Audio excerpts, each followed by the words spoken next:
Hello and welcome to this video for today. Whether you're here for the first time or you're returning, hope you will enjoy. Hey there guys, how's it going? Hope it's going well.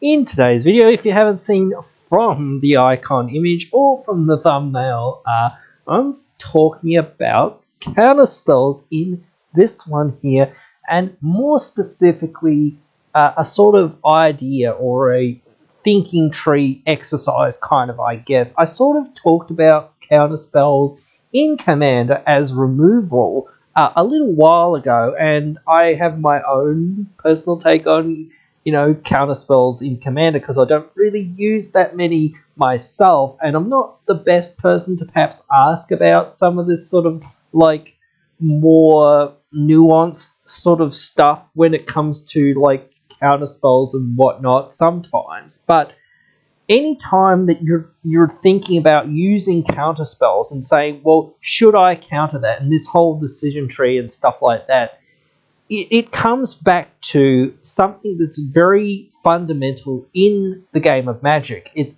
threat assessment. And I did a sort of video about threat assessment and whatnot here and there as well on the channel. So, I think this really is the hardest part of like threat assessment, because like if you don't counter something now with your counterspell, it's going to be on the field. So unless you've got something to bounce it back to their hand, they're going to have it on the field. So a lot of the times people think to themselves that it's just right or just the best thing to do to counter something, because otherwise how are you sort of going to deal with it? You can't deal with it that easily when it's on the field. Sure, there are other cards that are out there as well that sort of fall into this weird gap where you're kind of like, well, if I counter it, it doesn't matter because it's like Bloodgust or something like that. They don't really care. They'll play a land and it'll be back again. So there are cards that sort of get around this whole thing. There are cards that are recurable. Certainly a lot of decks recur a lot of cards and whatnot. So if you counter a certain spell from a certain deck, you want to make sure your counter spell is actually actively helping you stop them from getting their game plan, too far ahead or too much for you to have to deal with. But a lot of the time, unless it sort of wins the game or stops you from like doing what you need to be doing, it's sort of like that whole threat assessment thing again. You need to go, okay, so what does that... You need to know what the cards do. That's the thing. You need to know what the cards do. Like, it's a lot harder for newer people. And even myself, I've been playing for a long time, and I just sort of find that, counterspells are the hardest form of removal to utilize, in my opinion. Now, for some people, that might not be the case. They might find that counterspells are the easiest form of removal to utilize in that sense, because they're more used to playing with things on the stack and whatnot. I'm not used to that. I don't really follow that. I don't really like counterspells myself, like I sort of said. I feel like counterspells are a little bit meh in Commander, to be honest, for myself. Like, I understand that people run them and people run them to great effect and whatnot, and they're very useful and very, necessary in certain regards and whatnot. I don't think that they should be banned or anything. I'm not saying that. I'm saying that I just don't personally like playing with them myself, because I just go, well, I don't know whether I should counter this thing or not counter this thing. So I just often don't counter things, or I don't think to counter things a lot of the time, because a lot of this, I'm not used to just like playing that way of like, oh, I'm going to counter it, or I'm going to counter this, or I might counter it, or whatever. I'm never like looking at my hand that much when other people are playing their turns. For the most part, I'm just used to like playing my stuff, casting my things, and then doing whatever I'm doing. Like, for the most part, if somebody plays something that, it might be a problem, or I think might be a problem, I might look at my hand and go, do I have any response to that? And then I'll make a decision then and there. If I have no response, then I just like put my hand back. But if I have a response, then I might hold my hand and be like, oh, okay, well, I might think about getting rid of that problem card. It depends. It does depend what the other players are doing. Because, again, you don't want to use your removal on something. You want your opponents to use their removal on things, because even though it doesn't matter how much removal you've only got a certain amount of removal, and it's better if your opponents use their removal, because then your removal is going to be more available. Like, you're going to have more removal for the things that you absolutely need to remove. And that's another thing about like counter spells. Counter spells are, like the versatile ones, that sort of are more than 1 or 2 mana, are a lot of the cards that a lot of people just don't play, because it's very hard to leave up 3 or 4 or 5 or 6 or more mana, unless you've got something very impactful like Cyclonic Rift. That's why Cyclonic Rift is often just like the go-to blue spell, because it's like a mass counter spell. In a way, it's not literally, but it gets rid of everything that everyone played in the last couple turns. So it's really worth holding up your mana for that. That is one of those things. Like, again, you can like go down this whole decision tree path of, okay, if I counterspell this thing, it comes down to, okay, well, what else could they have currently at this time? Now, it often depends on whose turn it is. If it's on their turn, then they probably will have a lot more stuff that they can play. It also depends on how much more mana they have during this turn. So again, a lot of little factors come into it, like whether you think you should try to counter something. A lot of times you should just try to counter something like that, even if you think to yourself, well, do they have a response? Do they have a counter spell as well to counter my counter spell that counters their thing? And that's where like counter spell wars get into like this like whole world of like, I counter your counter spell that counters that thing. Oh, I counter your counter spell that counters my thing that counters my thing that counters your thing, and all that sort of stuff. It gets very complicated after a while, and gets very confusing what's countering what and who's countering who, and what sort of happens at the end. So it can get confusing to some people, and at the end of the day, it's like one of those things. Like, did my countering their thing stop them from doing what they were doing, or did it majorly slow them down? At least, like, that's where you've got to think. Well, how bad does this card affect me, or how bad does it affect the rest of the table? Because, like, you can play the police of the game. Like, you can be like, well, it might not affect me specifically, but Steve over there, he's just not hit a single land drop in, a ridiculous number of turns. So it will really screw Steve up over there if he's not able to, draw extra cards or find lands or whatnot, things like this. So I might counter it to help Steve out, because, Steve's not doing anything. But then again, you might not want to do that, or whatever. It could be the opposite. Like, Steve over there's got 50 lands and nothing else. Okay, this is going to, stop, him from finding, anything to actually play with those lands, or, whatnot. So, again, you can play that game of like, well, I want everyone to have fun, or whatever. Like, it does happen as well, where you can find that somebody who's playing a more control style deck, or sort of that style deck, sort of can help the rest of the table out against somebody who's just playing a real degenerate, like, combo style deck. Like, that is a thing, but again, some of these decks, again, are geared towards controlling, most of the table. But again, they do often know what they're doing. They know what to counter and to why. And it also depends, like, on what's in your hand, how much, like, you can do yourself. Because this is the thing that I don't specifically like about decks that rely too heavily on counter spells, is that is the point. You're too reliant on counter spells.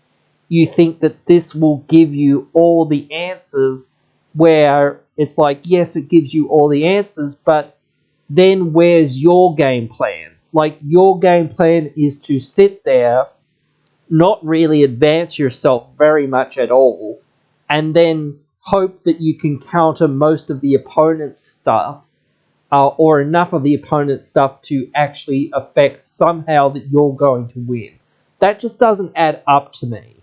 Like, it doesn't add up at all. Like, you've got, like, I don't understand how, like, I understand combos exist and whatnot, and I know that you can win in all these alternate ways, but if you've got nothing except for mana on the board, and you've got nothing but counter spells in your hand, and most of your deck is not much more than counter spells and land, then, or card draw or whatnot, then how are you actually actively winning? Like, that's where I always get into this, like, situation of going, well, what are you actually doing? You're just countering things and sitting there, and you're just hoping other people mill out before you do, or whatever. That's your whole game plan. Your whole game plan is to sit there and hope and cross your fingers and see if you can counter enough things to stifle everyone long enough. That, or you're just, like, hoping that people concede because they're sick of getting their things countered. Like, like, that's your only win conditions. Like, that's what I often find with some of these decks, is like, they're so reliant on just finding their counterspells, drawing their counterspells, getting more counterspells, getting more lands, countering as many things as they can that are really relevant. Like, again, like, what, get back to relevancy. We'll get back to, like, relevancy and, like, threat assessment. Like, Sol Ring is often a really powerful magic card. We all know this. So a lot of people will counter a Sol Ring because it's a Sol Ring. It's really powerful, gets you really far ahead. But if it's like turn 8, 9, 10, 11, 12, whatever, it's like, yeah, Sol Ring, so what? You've got 50 other mana. It doesn't really affect anything. It's not doing that much now for somebody to have Sol Ring, but somebody might just be like, oh, I'll counter it anyway. But again, it comes back to, like, threat assessment. If somebody plays a 1 mana dork, it's like, well, how big of an effect is that specific card having at this specific time? Is it turns 1, 2, 3, 4, maybe 5 in there somewhere? Then maybe that mana dork is having a somewhat more significant effect. Do they have something else on their field that basically benefits from them casting stroke having it into their battlefield? If the answer is yes, then maybe it's worth it. And in those earlier turns, then yes, maybe it's worth it. But after those early turns, or if it actually doesn't really affect much of their board state or whatever they're doing with their deck, then it's not worth countering. It's just another mana dork that doesn't really do very much. It gives them more mana, but if you're already on past turn 6, 7, 8, 9, whatever, then it's like, well, what's a 1 mana dork really doing? I'm not worried about a 1 mana dork. I'm worried about, what, again, they're going to play off that mana dork. Now, if they play something like Nyx Bloom Ancient, then that's something I think that, a lot of people go, oh, Nyx Bloom Ancient, well, no, get that out of here, Especially, like, a lot of people do tap out for Nyx Bloom Ancient, and so many of the times they get blown out because they're like, oh, I'll have triple mana and I won't have to worry about my mana next turn. They don't think to go, well, obviously this is a huge threat. Somebody's going to counter this or somebody's going to kill it sometimes. But you should think like that. You should always go, well, it dies to removal. You shouldn't not play things because it dies to removal. I'm not saying that. But again, you should have that in your mind to be like, dude, if I play this now with no other backup, what's going to happen? It's going to get countered. It's probably going to get countered. It's probably going to get swords to plowshares or killed in some way. So again, it's one of those things that I wouldn't just do that unless you can, with some confidence be like, okay, well, that's fine. I'm still tapping out for it, but guess what? I have Force of Will, I have Force of Negation, I have, all these other free counter spells or whatnot in my hand.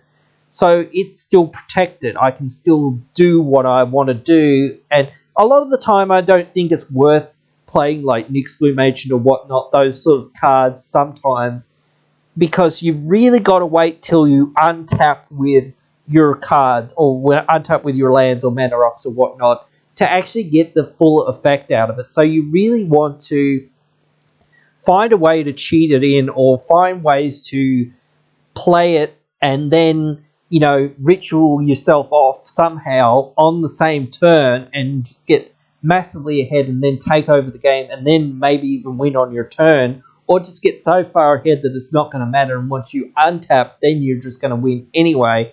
So, that's the way I would try to play those cards. But again, getting back to, counter spells, if you're looking at what somebody's playing, again, it does come back to, everything I've been saying, but you've got to go, well, do I be a bit of a dick to this person? Yeah, I can counter this, again, like I said, but is that the only thing that they're going to play this turn? Maybe, maybe not. How much mana do they have? They have 5 more mana. Surely this isn't the only thing that they're playing this turn. So again, you can be a bit of a dick and be like, well, I can counter that, but is it that relevant again? And I'm not, again, the best person to ask about all of this stuff. I would actually love to talk, to somebody about who's more adept at, playing that game of sitting there and going, well, this is what I need to do, and I do know what I'm doing. Again, if you have one counterspell in your hand, it might be like, well, I only have one counterspell in my hand. So if I counter that, then I'll have no other counterspells for anything else. So if I'm countering a mana dork or something that's not very relevant, then why am I countering it? And again, the whole Nyx Bloom Ancient thing, I'll go back to that just a little bit. If something doesn't do what it's going to do, roughly speaking, immediately or on their turn, then often you cannot worry about it. You can just be like, dude, it doesn't matter. They've got to get back to their turn before they can actually get anything out of it. Sometimes, not with everything, but with a lot of cards that are like that, they really need to actually have to untap with those things to actually do a lot of things with what they have. So obviously somebody is going to use Swords to Plowshares or something on the Nyx Bloom Ancient if no one else countered it. So, or surely that player is just going to be killed somehow or something like that. So it's just not always the thing. It's one of those things you can also just bounce it to the hand and things like that, and then you've kind of time warped them and things like that. So, it's one of those things that it's not always the thing to be countering things. It's sometimes a little bit you've got to think about things that, are going on all over the place and well, I have these other options. I could, reality shift it because that reality shift is in blue, whatever. I could pongify it. I could, whatever. I could get rid of it in other ways. There are cards that you can't get rid of, and that's mostly artifacts, enchantments, planeswalkers with more generic cards like Pongify, Reality Shift, and whatnot. But they do deal with creatures, so that is something to think about. To be well, there is still a lot of creatures that are out there that you want to get rid of, and these cards are very good against those cards. So counter spells in general, like let's say negate. What's the difference between negate and like literal counter spell? Like negate counters all non-creature spells, and counter spell only counters creatures and non-creatures. So there's not that big of a difference. You look at something like whatever it is, essence scatter. That only counters creatures. So, negate sees a lot more play, which is the one that counters non-creatures, sees a lot more play than the one that counters creatures. And the one that counters both or all basically sees more play than both. So it's one of those things where the things that quote unquote catch all are much better and much more desirable in a sense than cards that just counter one type of thing, or even a fairly broad set of types. For the most part, you want your spells to be as versatile as possible. For the most part, you do want some removal that is more generic and more specific for certain things sometimes, because they're so cheap and so good that it doesn't really matter that much that it's not that versatile. But for the most part, you want your spells to be as versatile as possible. So, counter spells can be extremely versatile because most of the really good counter spells counter everything. So they don't just hit creatures, or they don't just hit non-creatures, they hit everything. So again, it's really hard to go down this decision tree, because when you go down one path, you've gone down that path. Now, where does that path lead? It leads you to, well, now they play this. Now you go, oh, that is such a better card than the card they just played. Do I have another counterspell? Or do you not have another counterspell? So that sends you down another path down the decision, or the decision tree, or whatnot. Down the path of, like, where's this game going? Like, it's always hard to say this is, like, anyone could say, oh, well, it's technically correct to counter this or whatnot. Yeah, sure, it might be. But then what? Do you have another counterspell? No? Okay, well, then I'm just going to play this thing, and then you've countered a stupid Soul Ring on turn 8 or whatever, and let my Nyx Blue Magician resolve. I think the Nyx Blue Magician is way worse than the Soul Ring, like, significantly. Like, even though it can be killed in other ways, it's still much more of a threat on the board than the Soul Ring is.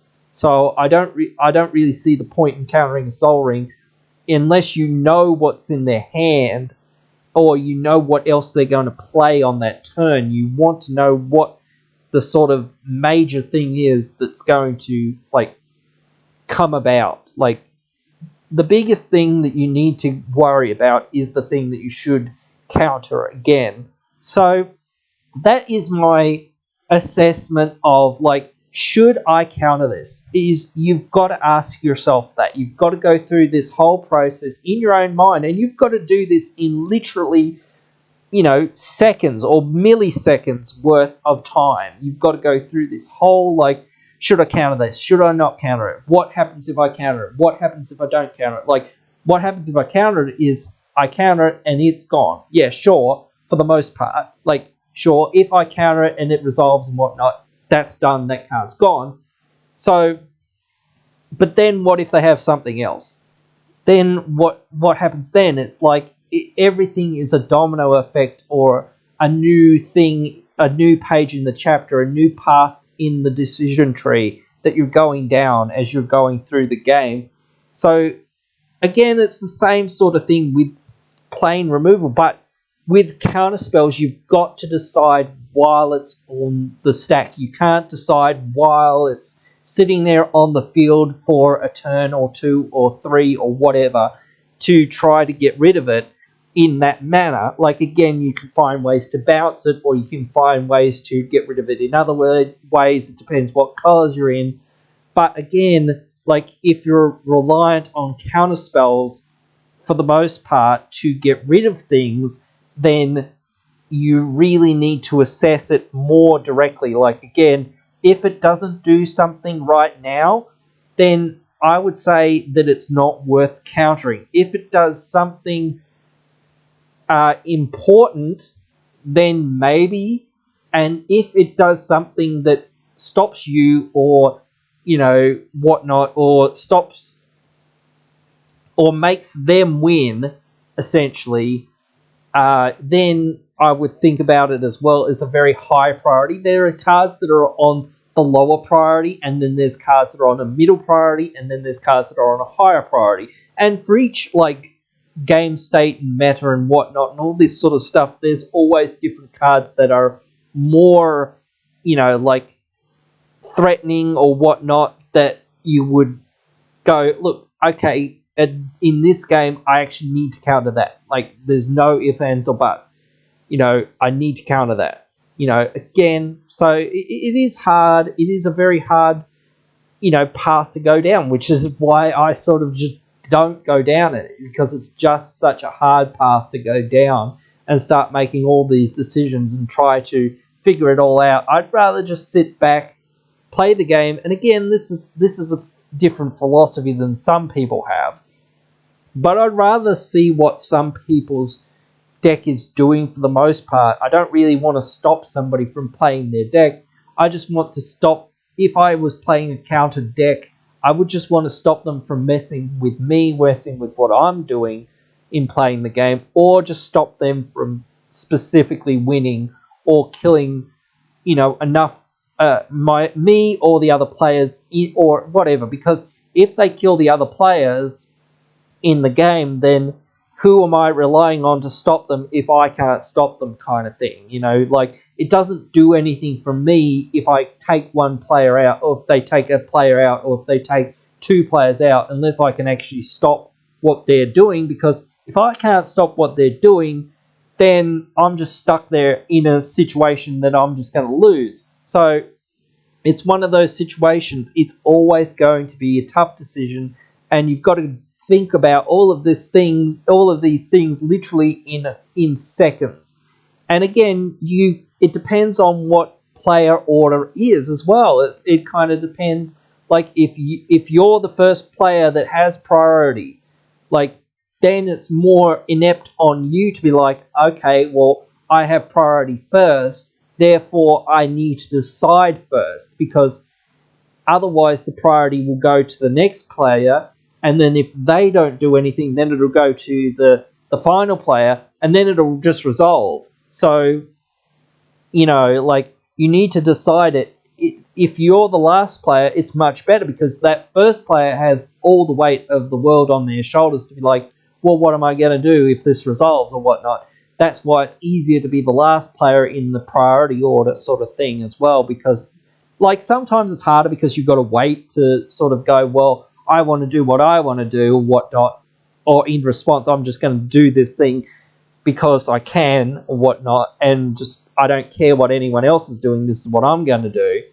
But, it is one of those things, you should, weigh everything up. It's always about weighing everything up. Again, so that whole situation of being first or last in the priority order really makes a big difference. But again, for the most part, I think there are cards that you can clearly sort of see and hear from other players as well. It takes a long time to learn this sort of stuff. And again, it's not easy for everyone to learn. So I think, if you're going to go down and go, should I counter this?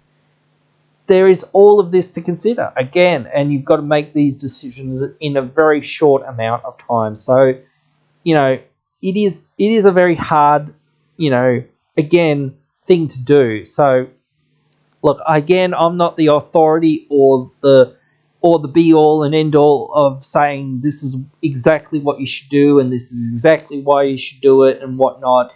There are certain things that I go, yeah, that probably needs to be countered. If somebody has a counter, I can tell that that's probably a card that I don't want somebody to play, because it's probably going to stuff me up or going to stuff the rest of the table up, or it's just going to lead to them winning or whatnot. But again, there are a lot of cards that you go, well, that seems fairly innocuous to me currently at this particular point, but somebody else goes, no, it's actually a win condition, or it's actually something that really needs to be countered, because if they have it for too long, they're going to get too far ahead. And, like, that's legit. Like, I understand that. Like, that's the whole argument with Soul Ring or with whatever. If they have it for too long, even if it's late game, whatever, it doesn't matter. It'll give them too much of an advantage if they have anything else to do with it. Like, it'll give them too much of an opportunity to do too many other things that will cause them to get too far ahead and win the game eventually. But again, that's sort of that other side of the coin, that if the player who is like using all of these counterspells, well, they're getting ahead as well. They're controlling everyone else to be like, well, let's stop this other person from playing the game, or from, getting too far ahead and winning the game. But, that narrative only works for so long as well, because eventually everyone else is like, well, I need to resolve some spells. I need to get ahead, or I need to get so far ahead that I can actually win. Somebody needs to win the game. So again, there's that other side of the coin. Once again, like I said, some of these decks are control decks, some of these decks are not control decks. And some of them are in between. Like, some of them are in between being like, yes, I have a couple counter spells or whatever, or a few, and some of them are like, well, I have most of my deck is counter spells, and there's something that's in between being like, I have a couple or maybe a few, or almost most of my deck is counter spells, to like, yeah, maybe I have half a dozen or maybe a few more than a dozen counter spells in this deck, or those sort of style of removal in my deck, but it's for very specific reasons and whatnot. I really need to protect my combo or whatnot that I'm trying to do. So again, those decks can get out of hand because they've got so much, removal in that way that, if nobody else can deal with what they're doing because they're counterspelling a lot of stuff, then it becomes very difficult for the other players to get ahead, get far enough ahead to win the game or whatnot. So somebody needs to win the game, and if you let the counterspell player, control the game too much, then they're just going to win the game somehow. I don't know how, again, because I don't play the way that they play, like draw, play land, go. That's pretty much it. Again, that's not the way that I want to play. I want to play more proactively. So again, but you have to be mindful of like how that player is actually, they're one-for-oneing themselves with counterspells. Yeah, sure, but they're actually getting ahead because they will have mana and they can cast things at instant speed. They can get more cards. They can refuel, things like this. They have the options, and they always have that, well, why should I play anything? It's just going to get countered mentality for the other players. So there's a lot to consider. And again, for players who come to play more sort of casual games, that's also another thing to be like, well, again, is this that relevant? No, okay, sure, I'm not countering that. That doesn't worry me. Like, again, it's not going to disrupt what I'm doing, or if it does, then maybe. But again, is there worse things? Maybe. So again, there's a lot of stuff to go through with this sort of stuff. So, but I hope that I've gone through most of the sort of stuff here and discussed most of the things. I think I kind of covered things a little bit repetitively here and there. But again, a lot of these points need to be considered, and you need to go over them again sometimes and think through them very deeply, and not just go, oh, I'll counter that. Like, it's not, again, counter spells are part of what your deck is if you're in those colors or whatnot. So just wasting them on things that you don't need to counter means that eventually you'll run out if you don't have literally every single counter spell in the game in your deck or whatnot, or half your deck's counter spells. And then what are you doing? Again, it's like, well, I'm not actually doing anything. Wow, I have no creatures, or I have no real enchantments or artifacts or anything. I don't even have my commander out. What? Like, where's my game plan where's my win conditions? Like, again, that's where you need to be at. In my opinion, you need to have certainly some removal in your deck. And if you're in that counter spell like deck and you go, okay, I need these counter spells, certainly you need them to a certain extent, but how many of them you need, and I might do this sort of deck tech or deck percentage sort of style stuff or advice on this sort of stuff later in another video. But again, it does depend on a lot of different factors. But again, for the most part, in the more casual games, yeah, at some point you do need to be playing your own things and actually be like, okay, I can't counter anything, or how can I leave mana up to counter things while I'm also playing my own things? So that's a whole nother sort of thing that you need to also consider. So there's a lot of little things, and again, I'm not going to go through all of it again, so it's one of those things that there's a lot to think about. So I hope I have gone through a lot of this stuff and gone through it deeply enough for at least, people to be like, okay, yeah, there's more to counter spells than just shoving them in my deck and countering things. That's not what they're there for. They're there to save your butt, or, to save your butt from from other people doing what they're going to do, or to save what you're trying to do to try to win. That's what they're there for, in my opinion. They're not there just to be like, okay, I lock everyone else out of the game. If you really want to do that, then there's other better ways to do it, I think. Anyway, but I hope you guys have enjoyed this video, and if you have, let me know what you think about counter spells in the comments below. You can write all the thoughts down there and let me know what you think. So, yep. If you would like to further support the channel, you can go onto our Patreon. You can also get social with us on our Facebook. To follow all the updates, make sure you hit the like button. And on our Discord, to get into it, please leave a comment and I'll send you an invite. All links are in the description. I hope you have enjoyed this video here today, and if you have, please consider liking, sharing and subscribing, and I hope you will come back for another one. See you then.